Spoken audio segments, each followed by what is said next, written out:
आपण दिवसभरात किती वेळा पेमेंट करतो? चहा घेण्यापासून ते भाजी घेण्यापर्यंत आता जवळपास प्रत्येकजण ऑनलाईन पेमेंट करतो. ऑनलाईन म्हणजे गुगल पे, फोनपे किंवा पेटीएमवरून पेमेंट, बरोबर? पण खरंच विचार केला आहे का?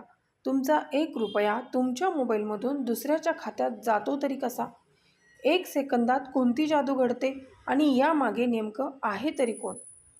नमस्कार मित्रमैत्रिणींनो, मी माधवी आणि तुम्ही पाहत आहात गोष्ट कशी घडते. अनेकांना खूप वेळा प्रश्न पडला असेल की UPI नेमकं कसं काम करतं. UPI हे एक रिअल टाईम पेमेंट सिस्टीम आहे, जे भारतीय राष्ट्रीय पेमेंट्स कॉर्पोरेशन म्हणजेच NPCIने विकसित केलं आहे. हे काय करतं, एक बँक खातं दुसऱ्या बँकेत काही सेकंदात पैसे पाठवू शकतं, तेही 24/7. कसं ते पाहू. तुम्ही UPI ॲप उघडता, उदाहरणार्थ गुगल पे, रक्कम टाकता आणि पिन टाकता, तेव्हा ॲपकडून NPCIला विनंती जाते.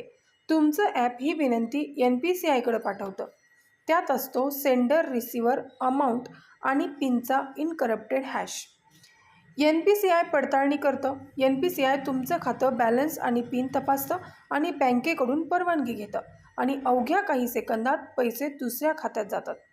NPCI रिसिव्हरची बँक ओळखून पैसे तिथं ट्रान्सफर करतं आणि तुम्हाला सक्सेस असं नोटिफिकेशन येतं. अवघ्या 2 सेकंदात तुमचे पैसे दुसऱ्या मोबाईलवर पोहोचतात. भारतात दर सेकंदाला 20,000 पेक्षा अधिक UPI ट्रान्झॅक्शन होतात आणि भारत हे जगातलं सर्वात मोठं UPI नेटवर्क आहे. अशी होती ही UPIची गोष्ट.